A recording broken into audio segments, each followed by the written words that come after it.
Thank you very much. Did you guys hear me okay? All right. Well, that was very nice. Thank you very much. That was funny. Yeah. How's everybody doing? All right. Well, welcome.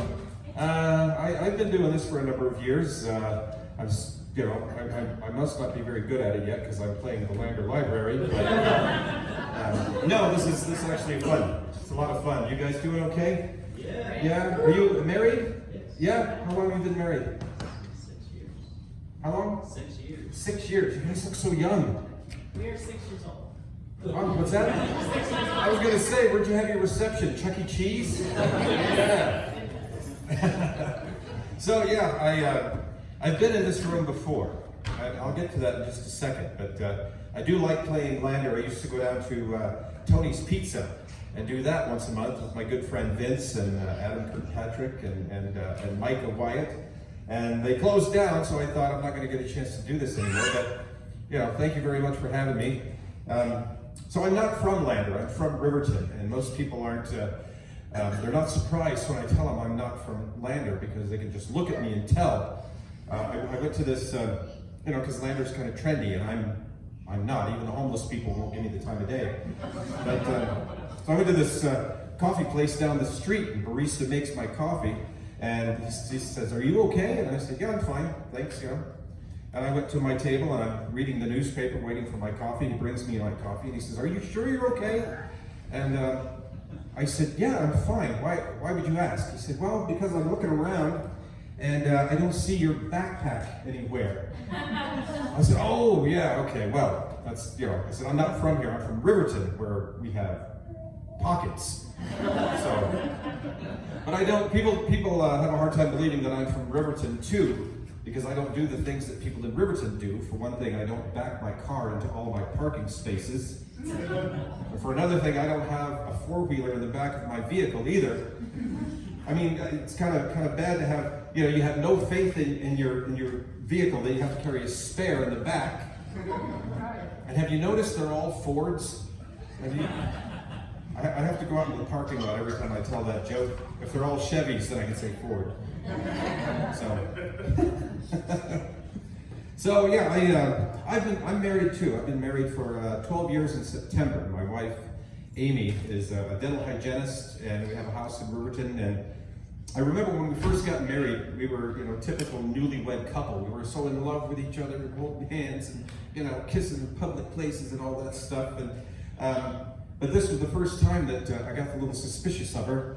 I had just been diagnosed with type 2 diabetes, which, that sounds serious, because as long as I watch what I eat and I take my medication, I'm fine. But I had just been diagnosed, and my wife went to the grocery store. She comes home with all these healthy snacks. And I'm going through the bag, and I pull out some crackers. Okay, nice.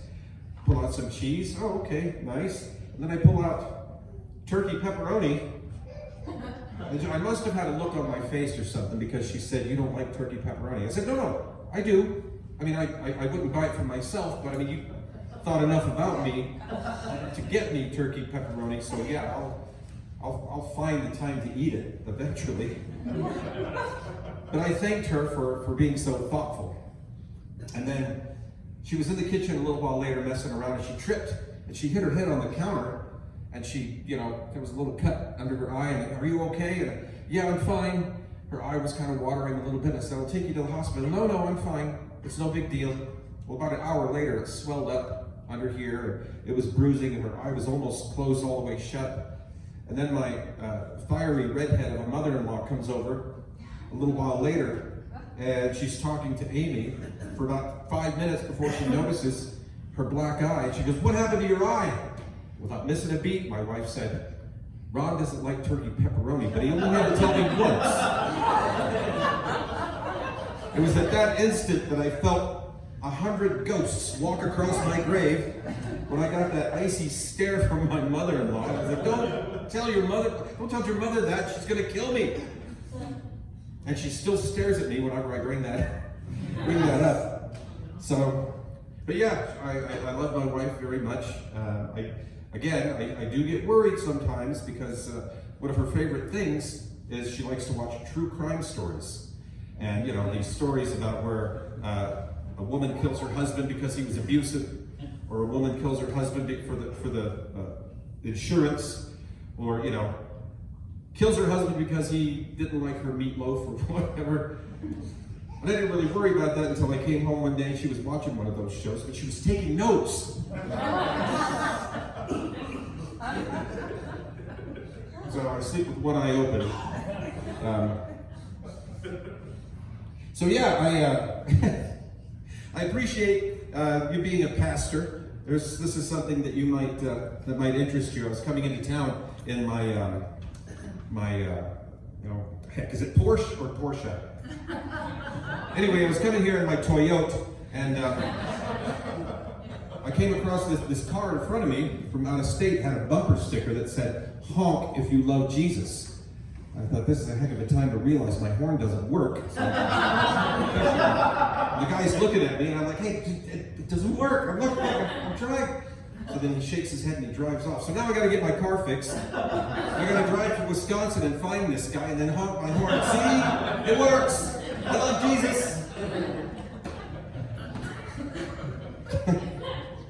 So if you haven't noticed, I'm Native American, and a lot of this stuff is brand new. That's why I have to have a list, because I'm trying to work on a good steady act that I can take on the road and one day get paid for it. I actually had an agent one time, so I wrote these down. I just thought of these today, so I'm going to tell them, and they're res jokes. I don't know, because I'm the only native in the room. Well, you're Cherokee, so you might get some of these. So anyway, and these are kind of like the Jeff Foxworthy redneck jokes. So here it goes. This is me jumping off the deep end. You know you're resi when you use your toaster to light your cigarettes. You imagine pushing the thing down? You know you're resi when you borrow money from your girlfriend to get her flowers for Valentine's Day. That actually happened.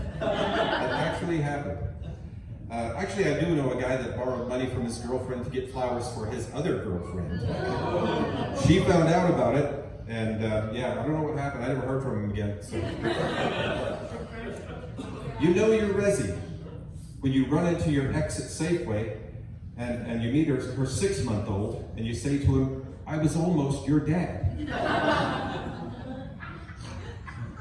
You know you're resi when you're 38 and your grandma still won't let you be in a gang.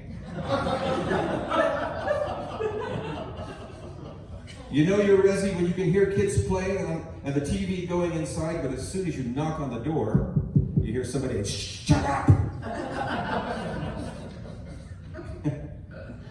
You know you're resi because you got your senior pictures taken at Walmart.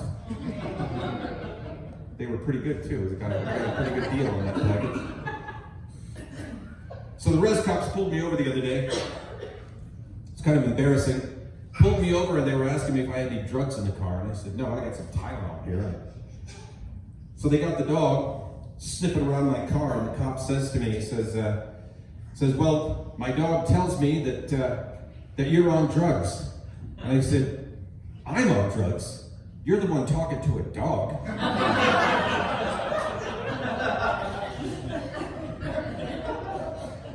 You have any reality TV fans in here? Anybody? Reality TV? Yeah, okay. So there's like 2. There's all kinds of reality TV, and it's not really reality TV. It's just taking these backstabbing jerks and witches, and they're putting them together, and they're putting them in these situations that would never happen in real life, and then they vote them off, right? That's Survivor. And there's like Survivor Thailand, Survivor, what is it? It's Hawaii, Survivor Outback. I mean, I don't even know what's hard about that. You're living in a restaurant. It's not like you're going to starve to death. But I know they're running out of places to go, because now they have a place. The next season is going to be Survivor Reservation.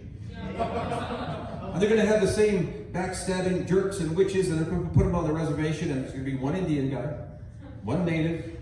And he's going to be cool, he's going to teach them everything they need to know to survive, how to hunt, how to fish, how to make their own clothing, how to build shelter, how to make wine out of government raisins, you know, all the cool stuff. And when he's done all that, you know what they're going to do? Well, they're going to vote him off, is what they're going to do. I mean, what kind of self-respecting native gets kicked off his own reservation anyway? I don't know.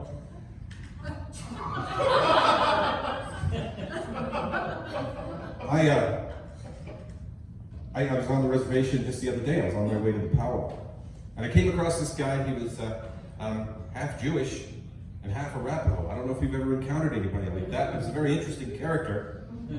So I'm driving along and I see this car pulled over to the side of the road. There's somebody standing there. He's got his full regalia on. And I should mention, because I haven't said this yet, but one of the things that natives say when they end their sentences is "in it." You guys familiar with that? Yeah, I just got a new dog, in it. I just got divorced from my wife, in it. She found out I borrowed money for flowers. So anyway, I'm driving down the road and I see this guy. He's half Jewish, he's half Arapaho, and I pull up behind him to see if he's broken down, and he's just standing there looking at his car. I get out, and I was going to ask him if he needed any help. Before I could say anything, here he says, "Can you believe this? Can you believe this? I paid $12 for these retreads, and the damn things didn't last me 6 months. Here I am, in the middle of the highway, on my way to powwow. I think I got the cramps from the toilet seat from that bingo place down the road. And to top it all off, these occiputs in my moccasins are killing me. Oy vey! Isn't it?"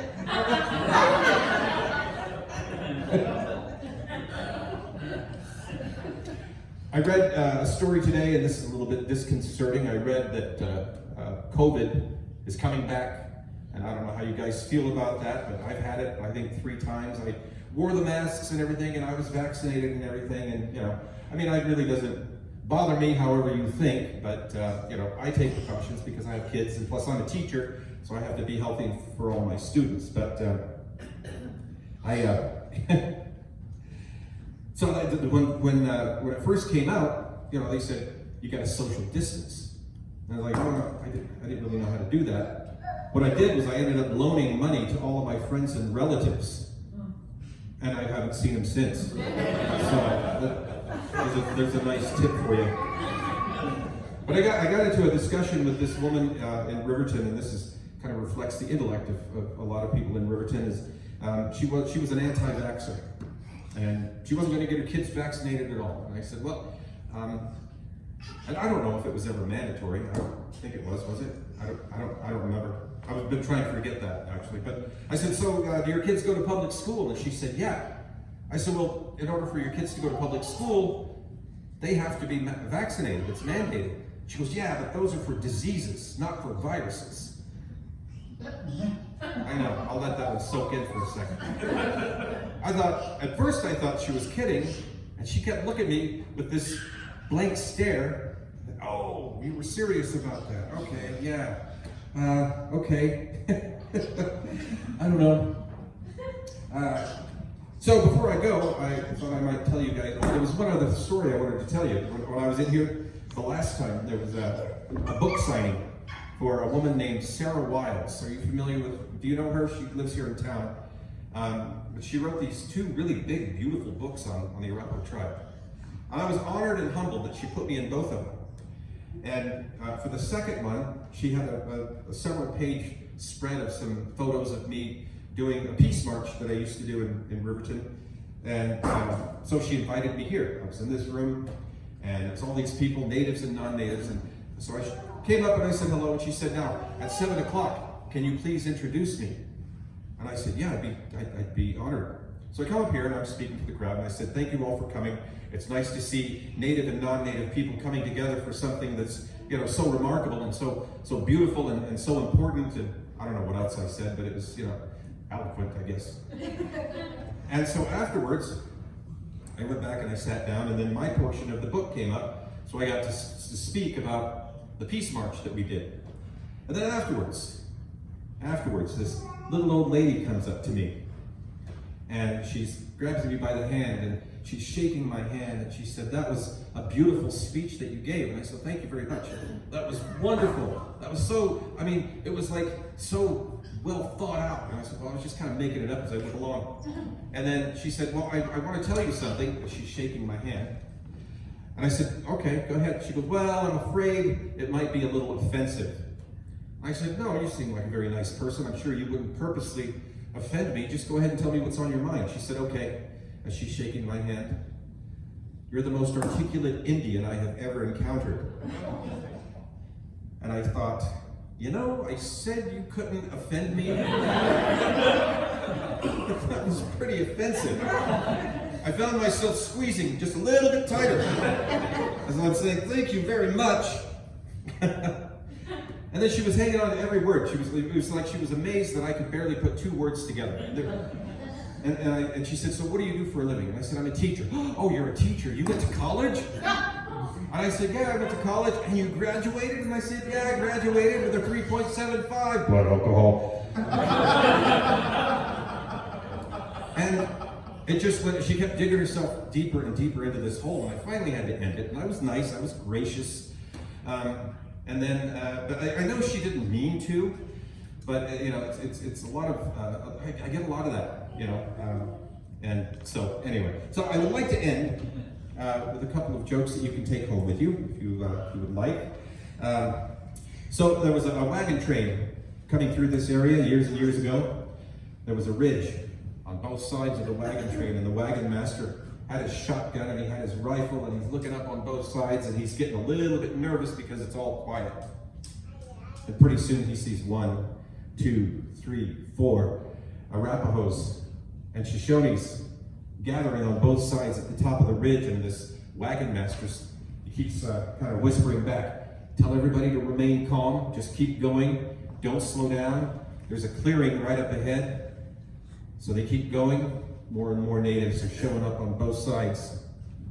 And the wagon master's getting really, really nervous, and all of a sudden in the distance you hear boom, boom, boom, boom, boom, boom, boom, boom, boom, boom, boom. The wagon master said, "What was that?" This guy said, "They're playing a drum, I think. They're playing a drum." And they're getting nervous, they're getting more nervous, and he says, "Keep going, just keep going straight. We're almost there, we're almost there." They get to the clearing, and you can still hear it, boom, boom, boom, boom, boom, boom, but it's getting louder, boom, boom, boom, boom, boom, boom, boom, boom. Finally, they circle the wagons like they do in Hollywood. Put all the women and children in the middle. All the men are there with their rifles looking on both sides. And the drum gets louder and louder. Boom, boom, boom, boom, boom, boom, boom, boom. And the wagon master says, "I don't like the sound of that." And then from way off in the distance, you hear it Arapaho. "We don't like the sound of it either. Our regular drummer's at the casino."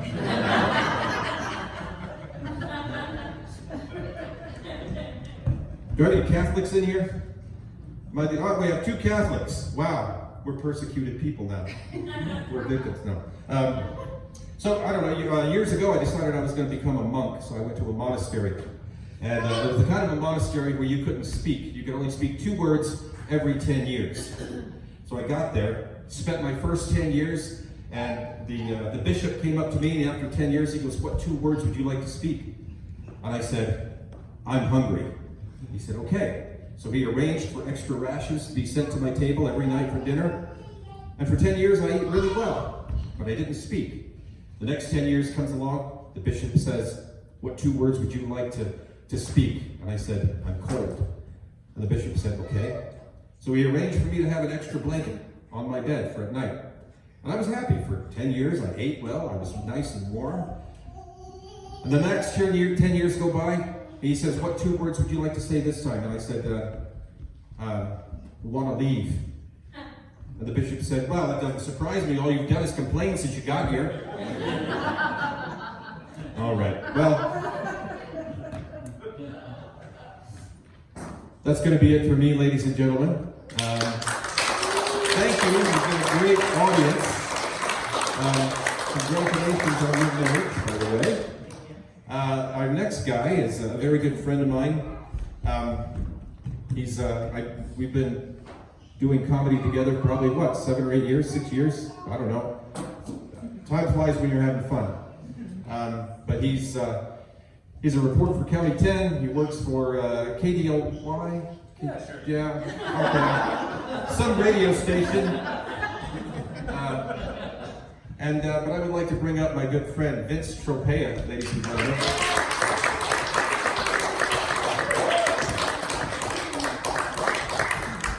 Richie Cunningham, everybody.